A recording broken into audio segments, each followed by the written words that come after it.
This is Rock Bottom with Ryan. No sugarcoating, no filters. The pain, the chaos, the truth. No bullshit. Just recovery.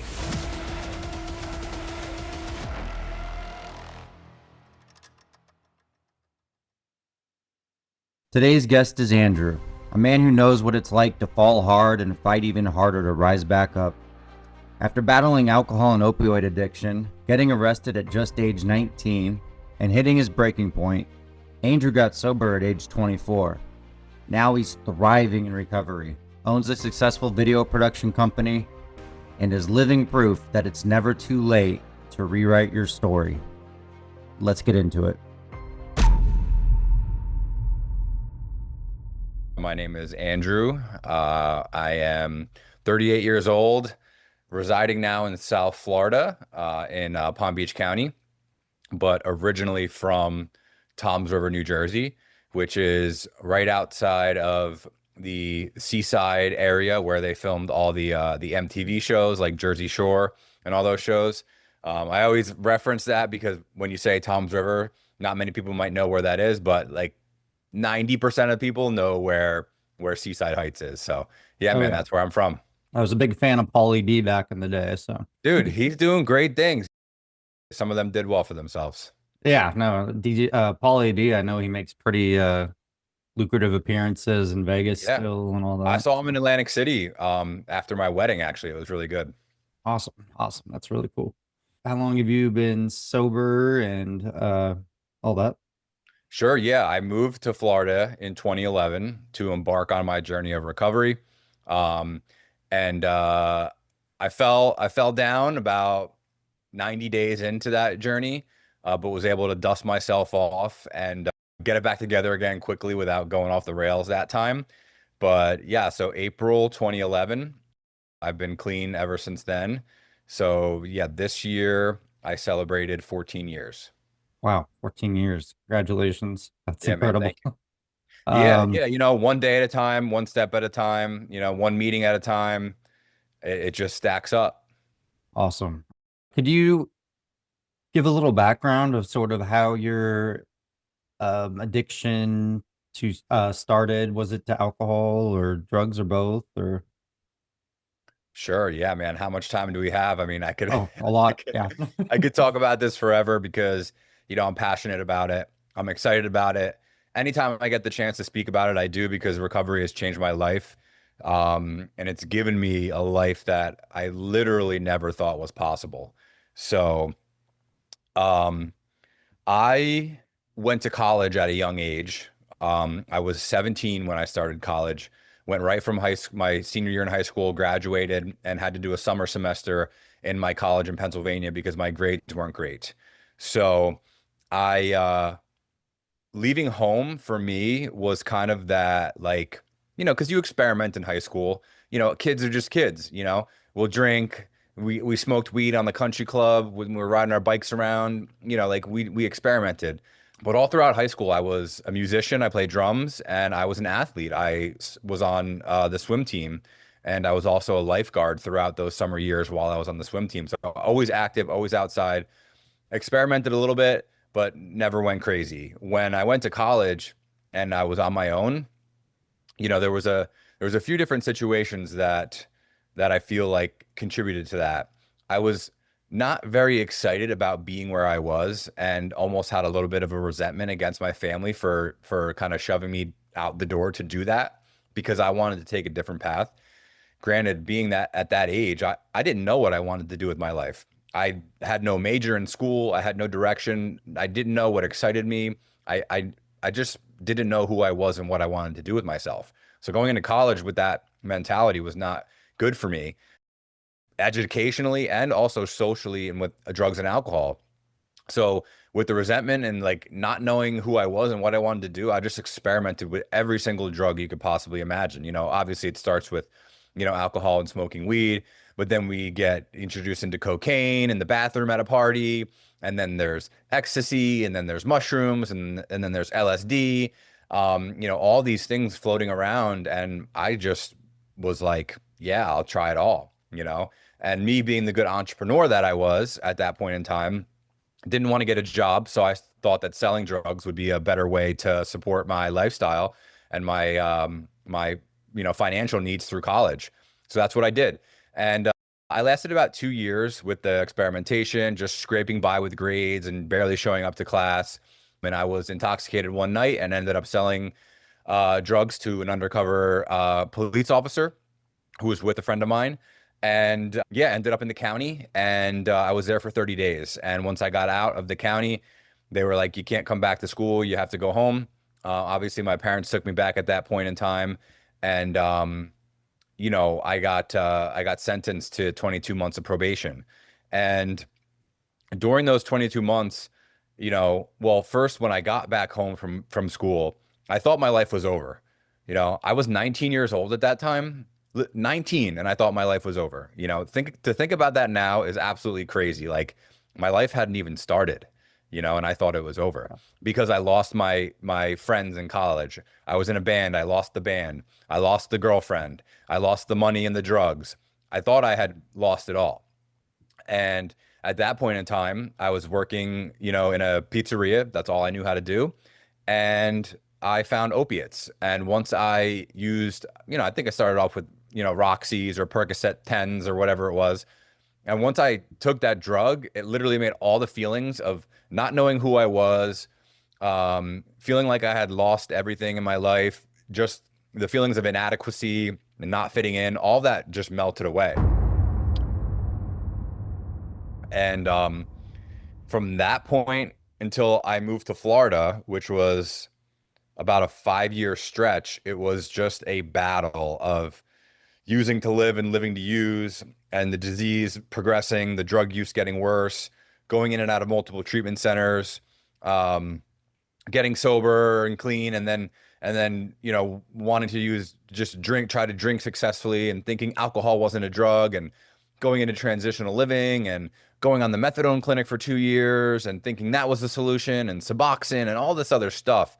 And it all was just a band-aid for a bigger problem that I could not admit to.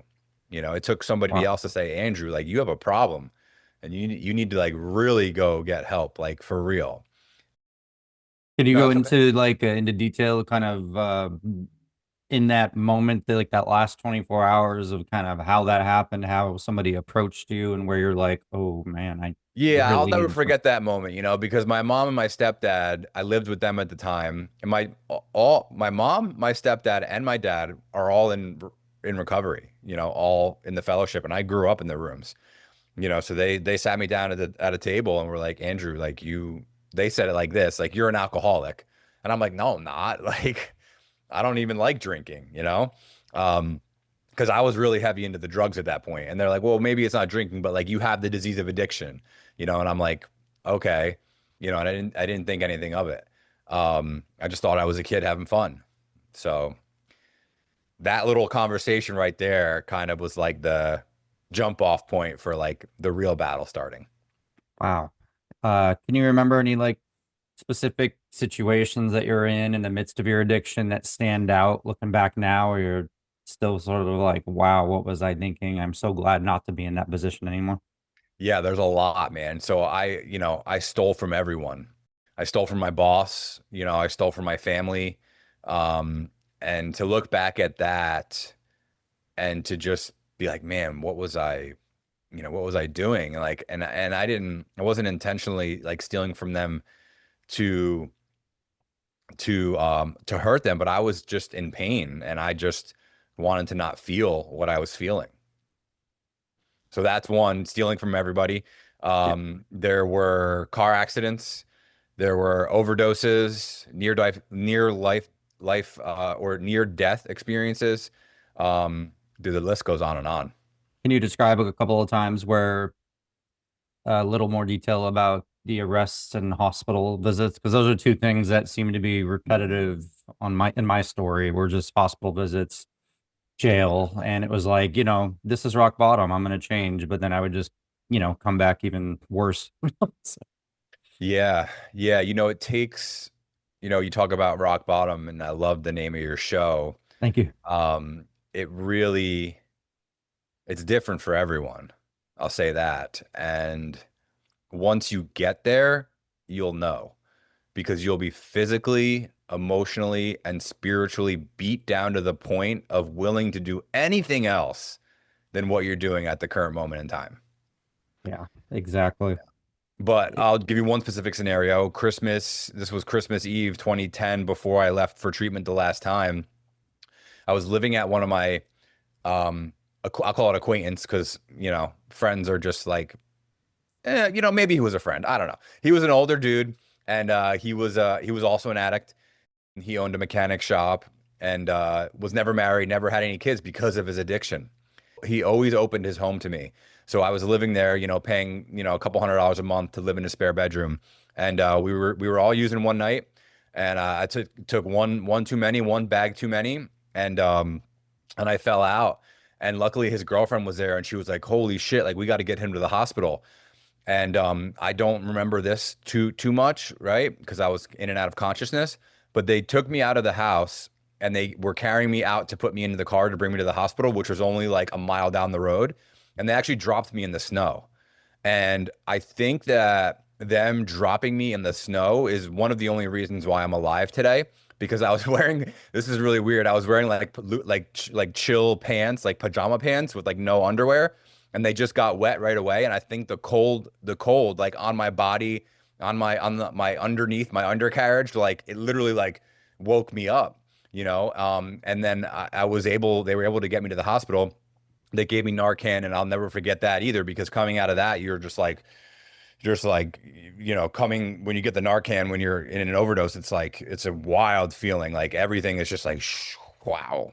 So Yeah. like that was intense. And then my mom, they must have somehow got my mom's phone number, and my mom showed up at the hospital, and she was like, "Yeah, a dead son would have been a great Christmas present, And I was high at the time, but something hit me there, and I was like, Really? damn. Wow, that is really intense. So Yeah. how long did you end up spending in the hospital? Bro, you know how they do when you overdose. They just shuffle you in and out of there as quickly as they Oh can. It was yeah. a short thing. Like they gave me the Narcan, they stabilized me. They don't even like at that point in time, that was 2010. I mean, like things have been so bad in that area for so long because of the Oxycontin epidemic and all that stuff with Purdue Pharma. The streets were just flooded with the shit. Yeah. They would just like give you a brochure for something, some kind of treatment program, and just ship you out the door and send you on your way. You know? Jeez. Yeah, no, that's intensive. Like Yeah. I'm really familiar with virtually all drugs except opioids. I don't know why I never really tried or got into them, but I just maybe didn't know anybody or whatever. But what Yeah. were they like? Like how did you feel on them and like what were withdrawal symptoms like? I've always been curious about that. Yeah. Great questions. So from earlier in the story, you know that they make you feel nothing, right? They give you a sense of just comfort and warmth. And, like when you are using them intravenously, it's an instantaneous thing. It's like the plunger or the needle goes into your arm, you push the plunger, and then like literally like seconds later, you get that feeling in the back of your throat, you start to get warm, and you just feel completely calm and relaxed. And you'll be in and out of a nod or whatever, and like it just depends on how much you take and what you're doing. But really, you're just nothing bothers you. Wow. Nothing. Yeah, I've always wondered, does you see all these videos online? And I'm very ignorant to opioids, so I Yeah. can't make any judgments, but I see people nodding on and off, and I'm like, that Yeah. doesn't look enjoyable, but it sounds like, it's the one of the best It- feelings they've ever had. right. And also like I didn't have any injuries or pain, but like that's how a lot of people start like getting physically dependent on a drug like that as an injury, right? Because it literally takes any pain that you have in your body will immediately be gone. Wow. Like Okay. snap of a finger and it's gone. So How about yeah, emotional pain? Was that that's something that gone you, too, bro. You become yeah. numb. You become numb to everything. And that's why it grips you to a point where you're just like, you have no control. Like the only thing, that's another thing you asked about the withdrawals. Like when you're sick, it's literally the only thing you think about. Like when you're in withdrawal from opioids, it's everything revolves around finding ways and means to get more, getting the next one so that you don't feel the way that you feel. Wow. Body aches, sweats, nausea, vomiting. Those are like when you're an IV heroin user, like those are just everyday things for you. Which when you say it out loud, it's like, dude, every day you feel like that? It's like, well, no, not if I have money, not if I have drugs, I don't feel like that. Yeah, I think it's I mean, I can't compare the two, but at the same time, addiction kind of relates, a lot of things relate to each other, but like, me and alcohol and I dabbled in cocaine quite a bit as well, but mainly the alcohol, like when it was wearing off, when I was suffering the withdrawals, I wasn't thinking, okay, well, I need to tough through this and, then I'll come out healthier, No, I was just thinking, give me my next drink so I can get back to where I feel good.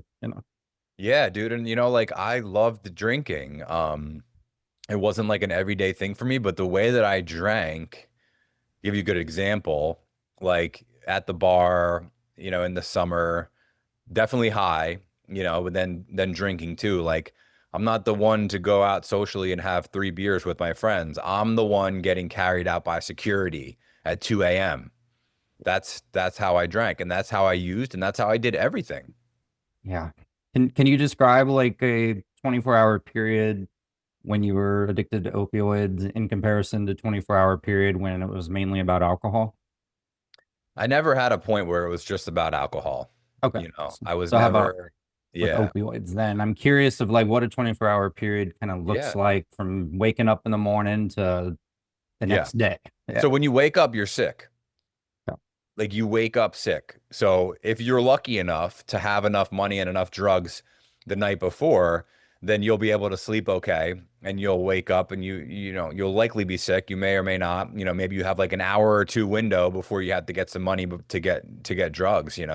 Um, so normally for me, it would be wake up and if I had the strength to save a little bit for the next morning, which I tried to do sometimes, then that would start the day off. And for me, dude, here's another thing. I stole from a lot of people, but I always worked. I always had a job, right? And the job that I worked, it was a cash business and I could get paid daily. And I also stole from that job. So me, and I was always in and out of the job that I worked. Like I would go out and do deliveries and stuff like that. So I could get drugs at any time. Always had cash. I could move around a lot.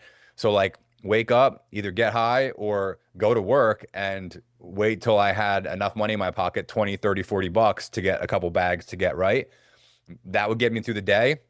I'd get paid at the end of the night and then go meet the dealer, get some more, and then party at night, do whatever I was doing. If I had a friend to hang out with, then great. But a lot of times I didn't because people were like, dude, you're so fucked up. Like the only other people that you want to be around when you're like that, when you're that fucked up, are other people who are that fucked up. Other You know? addicts. Yeah. Yeah, so you may have two or three friends because there's not many people who accept IV heroin drug use as like a normal everyday, that's what we do at night for fun type of thing? Yeah. Like it's crazy. So, And you're not trying to um, get other people into it either. So you're just like, okay, I'm going to stick yeah. with these few surrounding people that live the same lifestyle and I don't feel alone and have people Yep, to do it. exactly. People that won't judge me, people who don't care what I'm doing. So that really that was my life for many years. Waking up, going to work, finding ways and means to get more, and then going to sleep and just doing it again. How much money do you think was going into it on a daily basis? I'd probably say 100, $200, Oh, if it okay. was a good day. That could Back have, then there was actual heroin, like not to yeah. get super nitty and gritty about it, but like now it's fentanyl and there's all these crazy other things that are going on. All right. Back then it was little wax bags with brown powder that was heroin, and they were $10, or $15, and you can get a bundle, which would be 10 bags for 70 or $80. And how long would a bundle last you, would you say? A day or A so. day. Okay. Yeah. How many times do you think you actually overdosed over the period of your use? It was actually only that one time. Only that one time. Wow. Thank So, you, God. Yeah. so you're at least good at like spacing it out as much as possible. Do you think you got to know like what your tolerance was and just played it Yeah, as you smart get as to you know could? and you learn the tolerances, but the thing is with that, and it's the same thing today. It's just a crapshoot because you never know what's in the bag. That Wow. one bag could be cut with something or so strong that you don't know, you could get it from a source that you don't know who it is, and you never Yeah. know. My So little sister, she was addicted to fentanyl and she got sober for about 6 months and then decided, she decided to get I don't know, a bag someday of fentanyl when she moved over to LA for a new job after being sober for 6 months. She was turning her life around, living to the fullest. And then she apparently bought some, and that one use made her overdose and she passed away. And this was like 4 years ago. And it was just man, like, she must have thought her tolerance was still up to par to when she was using, and then just, took a large amount, and then her body just couldn't handle it. So I'm sorry assuming to hear that's that, why a bro. lot of people do overdose and all that. Yeah, it was difficult, really difficult. I still processing it to this day, but that's Yeah, why this episode is, really important to me because it is about opioids and how it is dangerous, and how our tolerance really does play a role in how people overdose and if they yeah. can make it through or not. So, Look, man, it's really sad, and this is just the reality of it, is that everybody that I got clean and sober with, the guys that I was in the halfway house with, and the guys that like we were going to meetings every day with, they're just not around. yeah. They're not around. And my one of my best friends, he lost his life to the battle too. And I have a picture of him hanging in my garage. I look at it all the time, and I'm like, bro, you were like 32. Yeah. Yeah, You man. hadn't even scratched the surface of life and what's possible. Like you knew nothing. The only thing you knew was growing up with your folks and then moving away and battling with drug addiction and then giving your life to it because you thought you could do one more.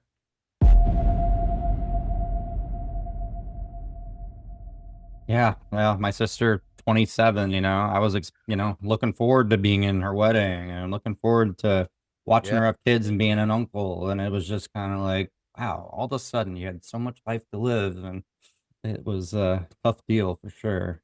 Yeah, man. Um, but can you go into just backtracking a little? Do you think there are any personal traumas, possibly from childhood or even in teen years, or things that you think you were trying to numb as a instead of just getting out and going to college and like trying recreational things and leading into opioids? Do you think you were trying to numb something personally? I think we all have trauma, and Yeah, I think in recovery, it's that's part of the process, right? Is you uncover that. Like that's what the inventory is for, and that's what the steps are for. That's what the internal work that you have to do if you want to change your life around is all about.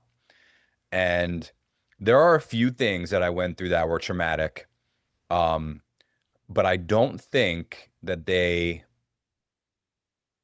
had a direct correlation to my addiction. I believe that it's genetic and that I got the genes, which is wild too because I have two sisters and they both didn't. I have a younger sister and an older sister. They both didn't get the genes.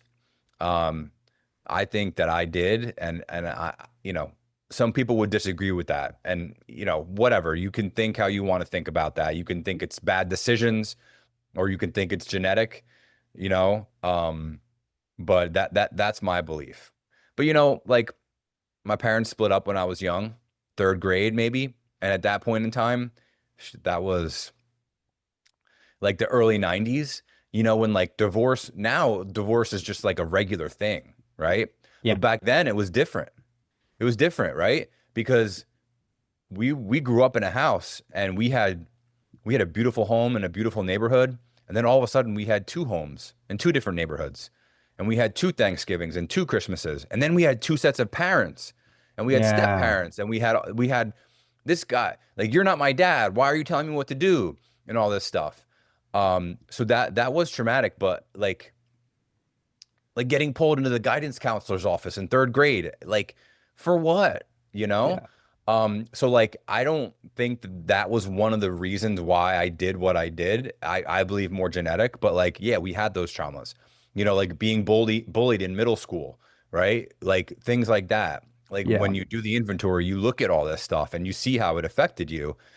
But again, there was like a long stretch of time in between those like two little traumatic incidents that I just mentioned and like when my addiction actually really got bad.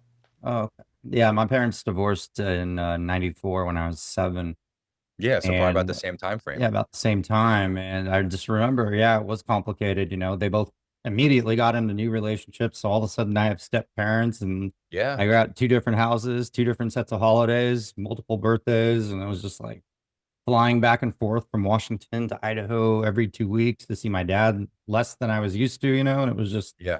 it's very confusing for a kid. And that's stuff that I don't think I've looked into enough since I've been in recovery, but that's definitely, you reminded me that it's something I really need to look into Yeah, and you know, it acknowledge. takes time, bro. It wasn't But until like a few years ago that I asked my parents, like, hey, why did you get divorced?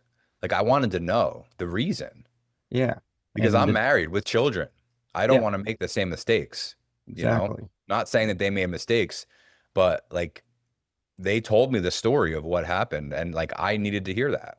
I think that it's important that people recognize the traumas and everything they've been through, yes, and like, but what we learn in recovery is extreme ownership for our actions and really owning what you've done, like what your past is, and like not placing the blame on other people, right? So when you ask me the question about trauma and the link between addiction, I think it is a factor, but part of the healing process is saying like no matter what happened back here, like I'm the one who chose to use drugs to the extent that I did. I'm the one who destroyed my life. It wasn't because my parents got divorced. Like, yes, that was a challenging situation for me, but going through the work and this and doing that writing and that internal stuff that we need to do when we're in recovery, like that's when you realize like, man, it was my decision. It was my fault. You cannot place the blame on other people and other situations and scenarios in your life. If you keep doing that, you'll probably keep using drugs. Yeah. That's so one of the things I chair chair meetings and all that. And that's one of the topics I brought up a couple of weeks ago was just, the topic of honesty, but being honest with yourself, taking ownership, owning it, not pushing the blame on people because you're just Bro, it's deflecting. everything. Yeah, It's everything. It's truly. everything. Like and that teaches you, that gives you a foundation for life, right? Like think about when you're married, right? I'm married. I've been married since 2017. I love my wife. She's incredible. We have two beautiful children, right? How how can I go live my life and like teach them the right way to do things when I'm just going to be like, "Oh no, this was that person's fault." Like, no, you can't do that. That will not work. Yeah, it doesn't get you anywhere, just No. pushing the blame. No, we still made the decision, I understand if we suffer a lot growing up, we suffer, we're going through our own sets of pain, like when I got divorced, I actually cleaned up for a while, but then finally when I processed that and processed my sister's death, I just went, down into a dark place again for a whole year and a half. And, Yeah. but I blame myself. I'm the one who went to the store. I'm the one who chose to drink. I could have chosen a healthier avenue, but I didn't. So Yeah. And that's like only something. people who go through that type of thing will know what you were feeling, right? Yeah. But like we learn in recovery too, like, yeah, we learn healthier ways to cope with things, right? Like that situation is extreme and I don't know how you feel going through that. And I can't identify with that.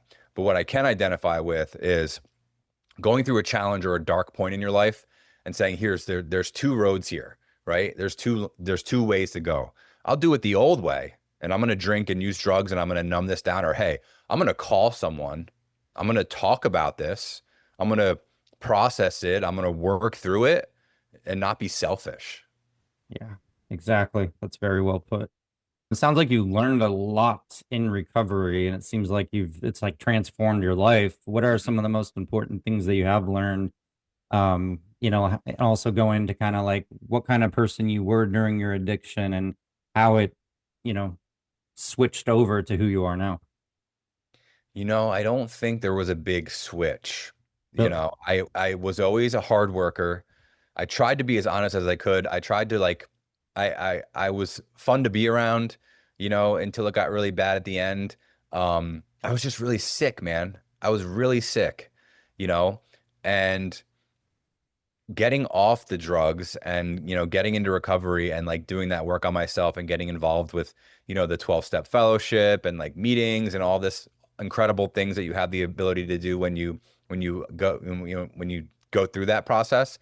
Um, yeah, just let me know that I wasn't a bad person. I was just sick and I was making bad decisions, and like I could stop whenever I wanted to, and I could make the right decisions, and I can do the work and become a better person, right? So, when I moved to Florida, I lived in a halfway house for 2 years. It was the exact opposite of what I wanted to do, but those were the things that I needed to do to stay clean and sober. And I did that. And I got involved with meetings. There was a meeting house like a couple miles up the road from where I lived, and I was there every day while I was at the halfway house. And what I saw there, I saw other young people, because I was young at the time, 24, right? I saw other young people who were in recovery, who were living lives, who were happy. And I was like, you can live your life and be happy without using drugs and alcohol. That was Like, always the like the biggest shock to me too. bro, if you know how to do that, please show me the way, is what I Yeah. said to them.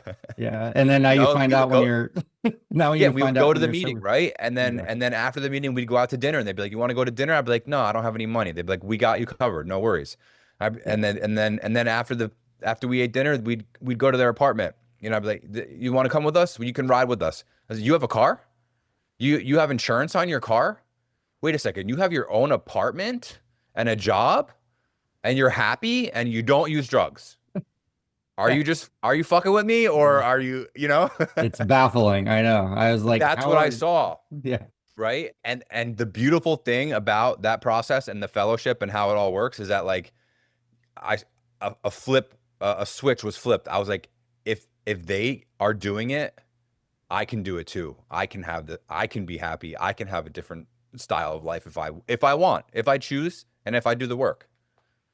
Exactly. That is, yeah, people are leading by example, and it's like you just see them and you seem like they're happy, they're getting through life, getting through every day. And then everybody walks into those meetings and they're joking around. And I remember seeing that the first time, and I was like, what the hell is there to laugh about? There's nothing funny about what we're going through, but these people are happy. So I think I'm going to come back tomorrow too. Yeah, that's it, bro. One day at a time. Yeah, one day at a time. So, did you I can't remember if you mentioned, did you go to rehab more than once or were you Yeah, I ever went 4 times. four times? Okay. So what stuck the fourth time? Was it because of that last rock bottom moment, or was there some exercises in there that really struck you? So yeah, it's a few different things. The first thing was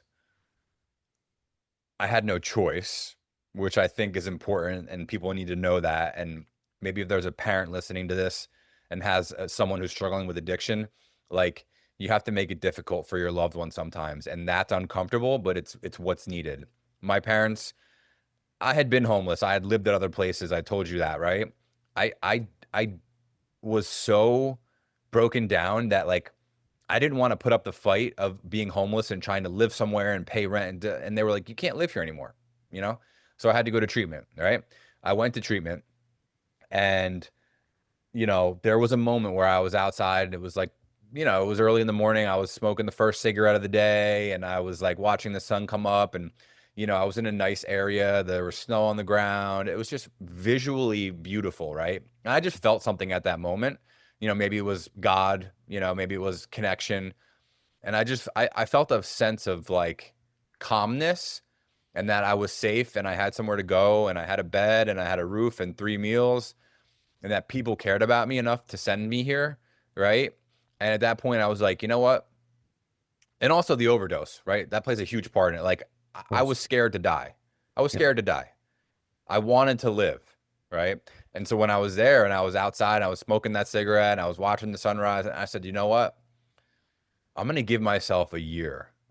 I had pick and chose what I wanted to do with recovery and sobriety, and just drinking and doing this and doing that. I said I'm gonna do whatever my counselor, my therapist, my parents, halfway house guy, sponsor, whatever. I'm gonna do whatever they tell me to do for a year, and if my life doesn't get better, then fuck it. I'll go back to living the way that I want to live.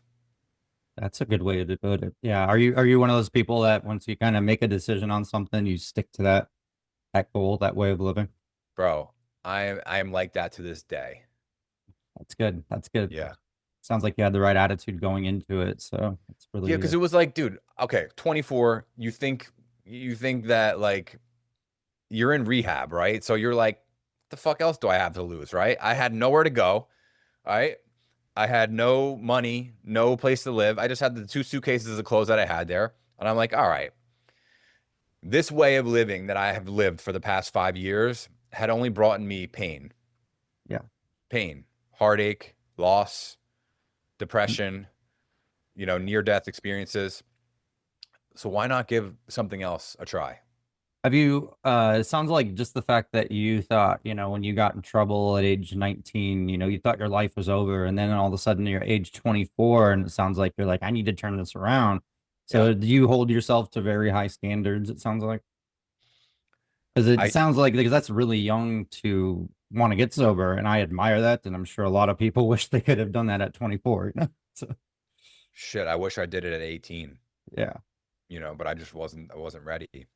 I do hold myself to a high standard, and I learned that. I learned those principles in recovery, in the halfway house, in my work ethic, like all that stuff, like what my sponsor taught me in early recovery, the principles that you learn through that process. And the beautiful thing about that is I operate at such a high level today in my business and my everyday life that I stand out. Like people don't expect to get an email response from someone back within the next 5 to 10 minutes or a text message or a phone call. And when I do that, they say, "Wow, you got back to me really fast." And I'm like, "Yeah, that's just how I operate." You you stand out in a crowd of people when you operate with integrity and you treat people the way that you want to be treated, right? Like if I'm sending an email to a company or whatever it is, I don't want to wait 3 days for a response. So why would I treat somebody else like that? It's the same thing exactly. in early recovery, right? Like I wouldn't want to say fuck you to somebody and like flip them off on when I'm driving down the road or whatever, because it makes me feel a certain way, right? Yeah. So it's about learning those principles that you learn in early recovery, but then not only learning them and writing about them, but applying them into your life. Exactly. That has made all the difference for me. Like do unto others and have empathy. It's just being a good person. It's Being, simple. But the thing is you're incapable of being a good person when you're addicted to drugs. It's that just is true, no matter those how two hard you things, they try. don't go together, right? So like you have to put the shit down first and get it out of your system, right? And then come somewhere and have a doctor say like you're okay, you're medically okay. And then you go into a program of recovery and you have another person who's walked that path show you how to change and live your life. Yeah, exactly. So I was curious. So did you have, before you officially got sober, did you have many like long, like, good lengths of time of sobriety and relapse, or was it I mainly just had I really had consistent? nothing. I had Nothing. nothing. I Okay. had 30, 60 days. So when I you had quit, you no just quit. I had no substantial amount of time where I could have done anything that would have made a difference. I Okay. just did whatever I needed to do to appease everyone else. Since you've been sober and in recovery, it sounds like you've just taken the life by the horns. But I mean, have there been moments where you felt any sense of weakness where you're like, maybe I could slip up in this moment, or did you have a good way to combat that? And how'd you do that? Dude, that's an incredible question. And I'll tell you what, when you commit yourself to recovery and you make your life revolved around recovery, there will be no room for that. I made it very, very hard for myself early on in my recovery to put myself in a situation like that. So what does that look like, right? We don't hang out at bars. I don't go to bars. I still don't go to bars. Why would I go to a bar? Why would I go to a nightclub? Why would I do that? It's not conducive to my lifestyle, right? Yeah. Um, so living in the halfway house for those first 2 years, I lived with 12 other guys who were in recovery, who were staying clean, who were staying sober, who were living life the way that I wanted to live. When I moved out of the halfway house, I moved into a townhouse with 4 guys in recovery. We were all clean. We all paid rent. We all had jobs. We all were doing the thing, right? When I met my wife, in recovery, right? We got married, clean, in recovery, right? We had children, clean, in recovery. This is not like a thing where you can pick and choose. Like my life revolves around my recovery, and that gets put first because without that, I have nothing. So I made it really hard for myself to put myself in a situation where I thought using was a good idea, where I thought, hey, maybe getting high right now is the right choice. That's It just good. So you doesn't make sense. make it almost impossible, made it virtually Right. impossible for it to even cross your mind just by living a certain way and sticking to Yes. the program. And let's backtrack to that 1 year commitment I made to myself because I think that's important too, right? Yeah. I got that year clean and I moved from the restaurant industry into a real job, right? And when I say real job, I mean like I had a swipey card with that door access and a time clock. I had PTO, I had insurance, I had benefits. I had never had that ever in my life, right? Yeah. And I have 3 felonies from being arrested. I have 3 felonies on my background and they will be there forever because the state that I was arrested in, that's the law. It's never held me back. I went into that job interview and I said, look, you know, they always ask you, do you have any felonies? Every single time I've been asked that question, I say yes. And almost like a badge of honor because it's not about the felonies, right? It's about the fact that this person's going to ask me a question and I'm going to tell them the truth and I'm going to operate with integrity and say, yes, this happened at this point in my life, but that's not who I am anymore. So when I got that job at that 1 year mark and I got my 1 year chip and I got the new job and I got my car back and the little things, why would I ever go back to life the way that it was when life is so good now? There was no drug, no substance, no drink that could ever make me feel as good as I felt when I picked up that 1 year chip. Oh, that's amazing. Well said. Well Yeah. said. Um, I think it's important for people because, like, you think that when you get off drugs and alcohol and you get into this recovery process, that your life is going to be worse yeah, I or know. That's somehow boring or it's going to change or be different. But the thing is, that's when my life started.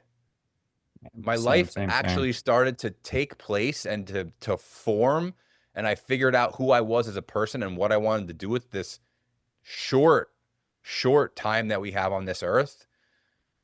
That that was everything to me. Yeah, though I didn't expect life to just be so exciting to wake up in the morning, waking up early, just doing all the simple Yeah. things and finding enjoyment out of it. I never thought that would be possible. I mean, Dude, I'm not a super religious person, right? I was raised in the church. Once I was old enough to say, "Mom, I'm not going to church," yeah, I didn't go. But after going through what I've been through and the life that I built today and the business that I have and my family, dude, when I wake up, I my feet hit the ground. I say, "Thank you, God, for one more day." so spirituality has played a huge role in your recovery. 100%. Awesome. Can you go a little bit more into depth on how? So, I think that there's times where you feel connected, whether that's spiritually to the universe, to God, whatever it is. And when I got into early recovery, I had to use that as my starting point because the God word just I had no it was just too much too soon for me, you know. I believe that you believe. That's fine. That's how I got to that point, you know. Yeah. But it changes and grows over time, you know. And but what I know for sure is that God was looking over me through my active addiction and brought me to Florida to where I am now for a reason because there's a purpose for my life and that I just I I'm just so grateful to be where I am today and like for me to just say thank you God for another day, like another day clean, another day with my family. You know, it's a beautiful thing and like yeah, we'll go to church, you know, organized religion is another topic for another day.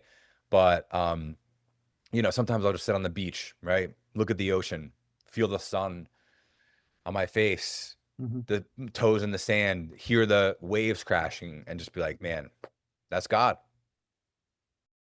So you mentioned your business. You have your own business. Yeah. Would you like to discuss kind of what that entails? Sure, man. And I think it's important for people to know that nothing I'm doing today would be possible without recovery, like business, job, career, whatever it is. Like, I did not know what I wanted to do when I got off drugs. but I knew that I liked telling stories. I knew that I liked making videos because I did that when I was a kid.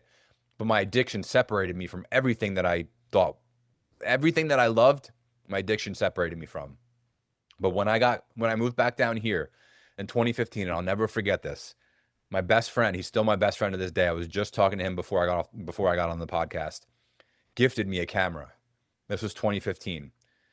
And he saw my passion and excitement for it. And I couldn't afford to buy it. So like this was like a monumental moment for me. I was like, God, I can't believe that you believe in me so much that you bought me this, right? And from that point up until when I started the business, it was a long journey. You know, entrepreneurial endeavors are not a straight line. I say that all the time. But today, my company, Nice Productions, I'm a video production company. You know, we specialize in you know, documentary work and long form narrative storytelling. But we also have a handful of clients that we help with marketing content for social media. I do manage and curate a lot of podcasts. I have a few regular clients that need video as a foundational element of their business to grow and scale and to sell products to customers. Um, so that's what I do, man. And for years and years and years, when I was working these other jobs, I was like, man, I just want to make videos. But I didn't think that people would pay me to do it, right? But it only took one person to tell me that they would pay me to come take this video or take this photo. And from there, it was Like, on. awesome. It was Smooth on. sailing ever since. And it's just been your passion. And it's something where you wake up every day and you don't even feel like you're working and just, Dude, I was at a track this morning at 6 a.m. before the sun even came up with one of my clients who's preparing for a triathlon in Tennessee. And I'm running on the track with my camera and I'm flying my drone and I'm getting these awesome shots and I'm taking photos. And sometimes I'm just like, bro, this is my job, you know? But like it took so much work to get to that point that now I'm just like, I'm just so grateful to be in a spot, not only to do what I'm doing for work, but I've designed my life.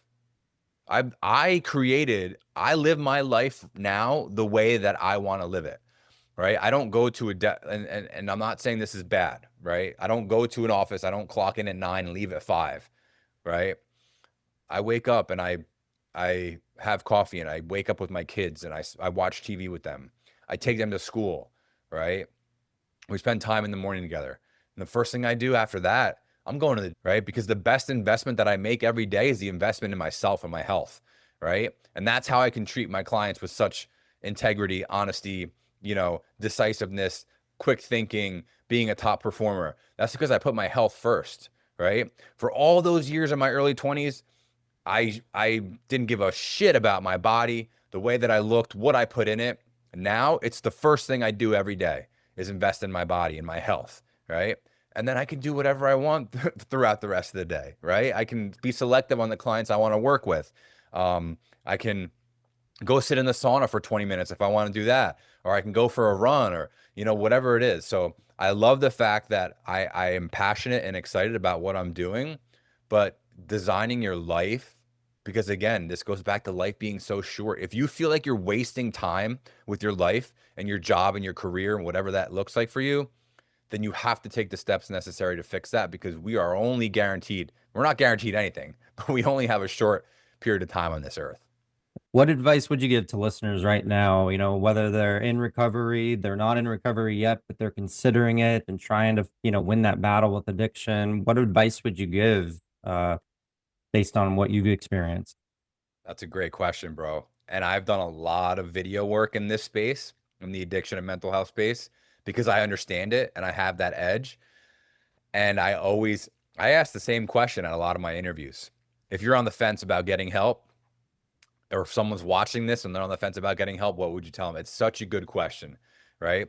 Because if you're thinking that you have a problem and that maybe I should go get help or maybe I should change my life, then you 100% have a problem and you need to get help.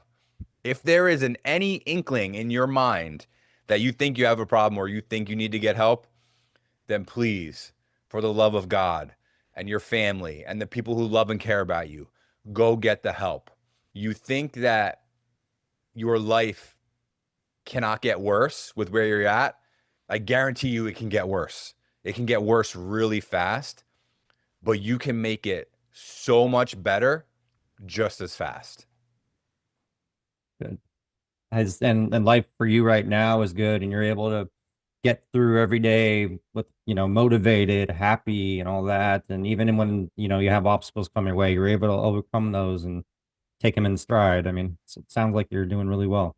Yeah, man, I think that's an important thing for people to know is that like whatever problems or challenges you have in your life, when you're in recovery, right? You can figure it out. You can be resourceful. And I apply that same principle into my business. I never say no to anyone right away. I say, think about this. Not, no, I can't do it. How can I figure out a way to do it? How can I figure out a way to meet this person's need? How can I figure out a way to bridge this scheduling gap? How can I figure it out? It's not, no, I can't do it. It's how can I get it done? I said grateful twice or 3 times on the podcast because I'm truly grateful for the life I have. Like I don't know where I would be today without my recovery, right? But gratitude is an action word. And that's a quote that I think people listening, maybe if they're in recovery or they're struggling, right? Like if you're truly grateful for something, it's an action word. Pay it forward, give it back to someone else. Show someone you're grateful. Give them that hug. Shake their hand, hold the door for someone. Like if you're grateful for your life, show it. Yeah, gratitude is one of my favorite subjects. That one of the things that's not even mentioned enough. It's mentioned all the time, but it can't be mentioned enough. Yeah, because when you're in a state of gratitude, you can't be negative. You can't have bad thoughts. You're just like, man, I'm happy that my life the way it is the way that it is.